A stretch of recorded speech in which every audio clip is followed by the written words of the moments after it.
Good morning and welcome to the new episode of Dr. Lamba's Awakening Call.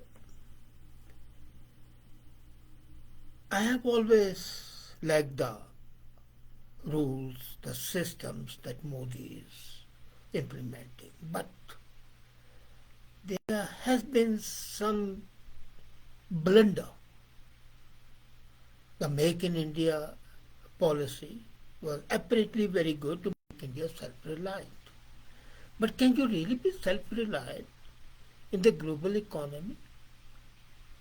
Well, if it was a matter of comforts and luxuries, cosmetics, even medication, I would not have bothered. But the gap between the availability and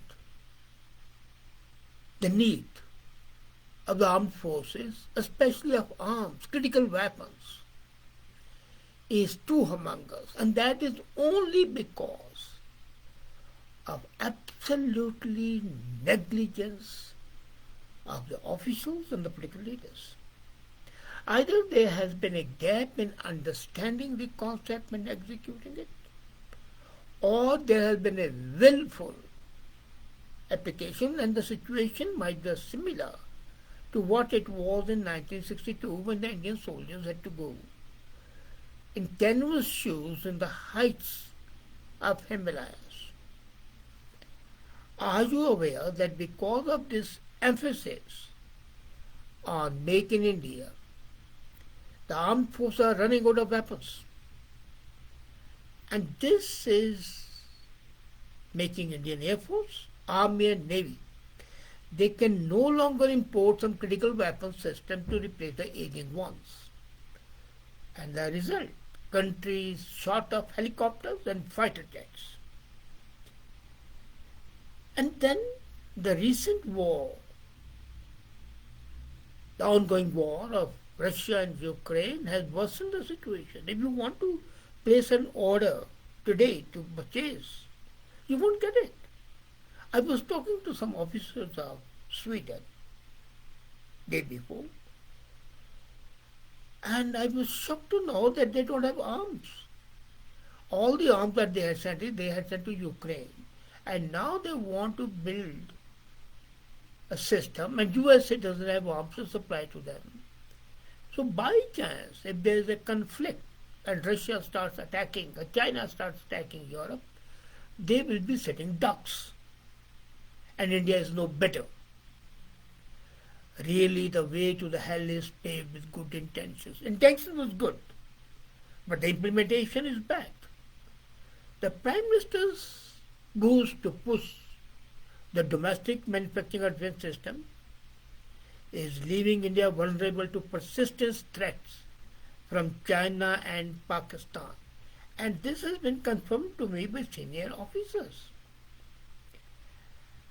Are you aware that India is critical short of helicopters by 2026 and a shortfall of hundreds of fighter jets by 2030? And you don't get fighter jets just across the table. You don't just place it. It's not a grocery shopping. Shortly after swimming to power in 2014, PM Modi unveiled Make in India policy. And they wanted to build everything from mobile phones to fighter jets in India to generate jobs and reduce outflow of foreign exchange. Good.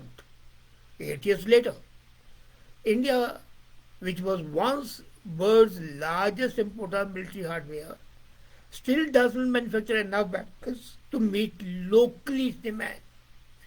And the rules have been made that you can't import arms. Not even for army, not even. Can there be anything more ridiculous? The program Make in India envisages mandates between 30% to 60% of homemade components, depending on the nature of military purchases or where it is purchased from. There was no such caps earlier. And India used a system of flowing back a certain percentage at the cost into domestic manufacturing. And as things stand, Indian military readiness is set to further deteriorate. We are facing risk from Pakistan and China, and our soldiers are deployed toe to toe against troops of these countries along their Himalayan border. The weaker air force in the particular means India will need twice the number of ground army to deter aggression. So I talked to multiple officers in India, in USA, in Sweden, Germany, and Indians of officers were hesitant to talk to me because of the sensitive issues involved. While India's military has increased local purchase of some defense items, the country doesn't produce enough complex platforms like diesel electrical submarines or twin engine fighters. Plans to buy fighters from the foreign manufacturers were shelved because they wanted indigenously made single engine fighters which are in short supply. And twin engines are not being made in India at all. The situation with Air Force is typically bad. By 2030, Indian force would be left with less than 30 fighter squadrons. And we need 42 military squadrons that need to protect our borders with both China and China. So from 42 is the need. Ideally we should have 45, but 42 is a minimum and we'll have only 30. And then between today and 2030, just 8 years, or rather 7 years now, India will be forced to ground about half a dozen of squadrons, half a dozen squadrons to be grounded, and each has about 18 fighter jets. What is going to happen is they are going to reach the end of their flying life. The defense manufacturer like Hindustan Aeronautics Limited can only produce 8 indigenous Tejas fighters each year, only 8. So, how do you need them? And half a dozen squadrons, each needing 18. And you can't even produce 50% of one squadron. How would you equip 30 squadrons? They plan to double the manufacturing capacity by 2026. But this is not possible because of the supply chain disruption because of the Ukraine war. Helicopters, the second problem. The Air Force, Navy and Army depend on light helicopters, and they are designed and developed in France more than half a century ago. They were inducted in India in 1970. 80% of India's fleet of helicopters has outlived its life of 30 years. Most of the Army's flight of single-engine helicopters will have to be grounded by 2026, even though domestically made helicopters are not likely to be ready before the end of 2030.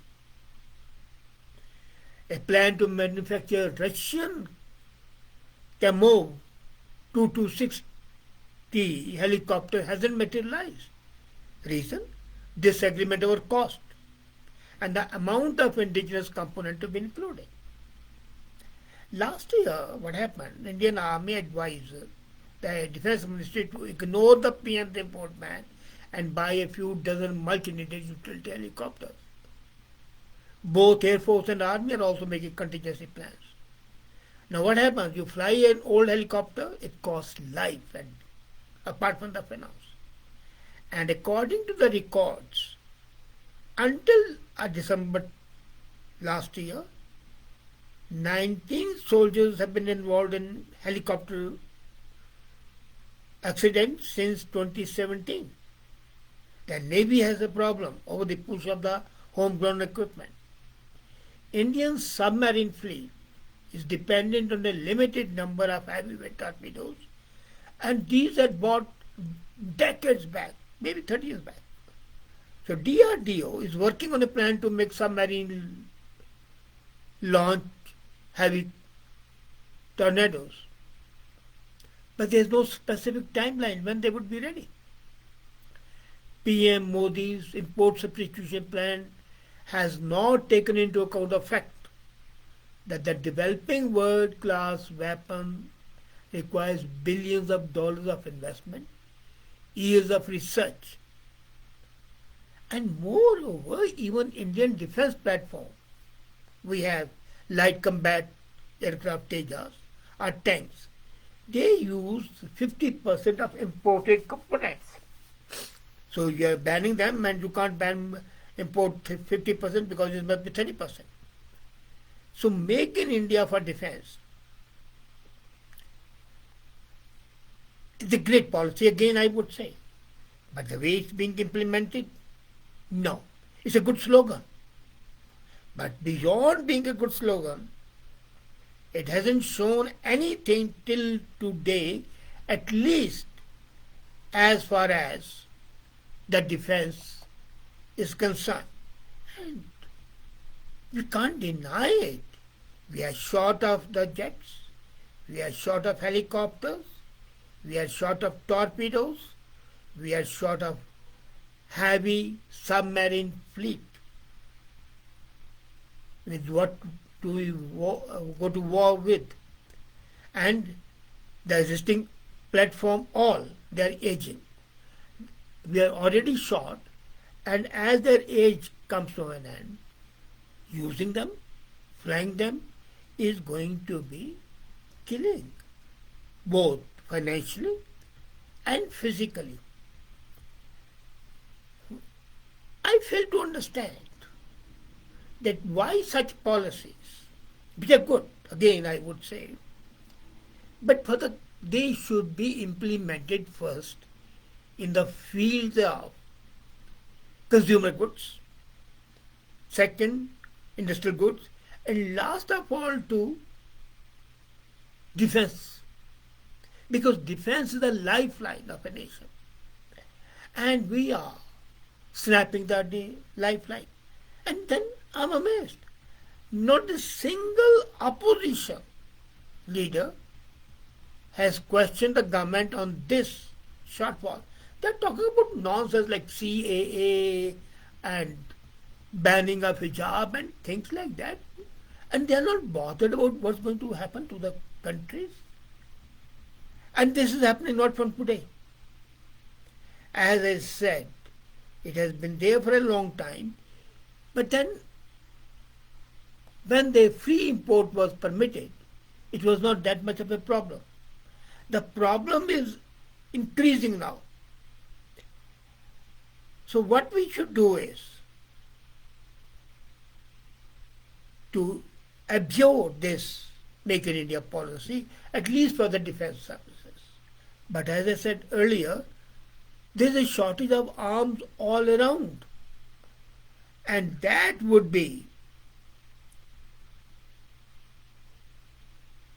a disaster for the country.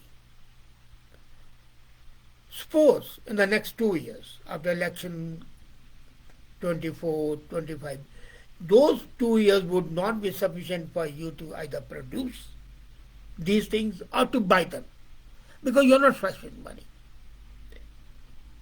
So what do? That's $1 million question that would be facing any government, whether it's the United Front. The worst tragedy would be if the United Front comes in power and Modi is not in power, then they will be quarreling between themselves. The cats will be fighting over the loaf of bread, and there will be no monkey to snatch the bread away at least. The situation would be the same as it was in 1977.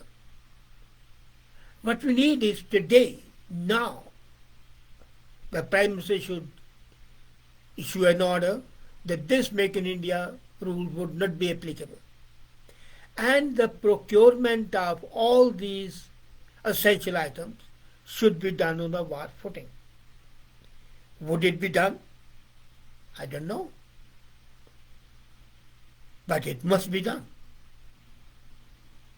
Unfortunately, the officials have also been very cowardly. They did not bring it to the attention of the Prime Minister, and I'm sure Prime Minister would have taken action. But then they thought that they will be able to implement it, and if it doesn't happen, so what? That's the Indian attitude. So what? Chalta hai. that everything goes. Self-reliant means everything goes, happens, doesn't matter.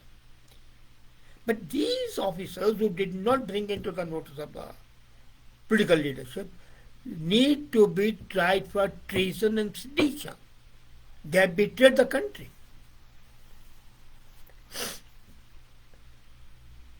And that's not to be tolerated. But let me tell you, nothing would happen to them because they have kept the office, their bosses, political bosses happy. There's definitely a break in communication between the political leadership and the bureaucratic leadership. There's definitely lack of response from the bureaucracy about their performing their duty, and that's to advise, inform the political leadership of the exact situation. Evidently, they have not done it. And if they haven't done it, they are guilty of the negligence of their responsibility. And that is not a condonable offense. Would they rise up now? Would the political leadership wake up? Would the opposition people wake up?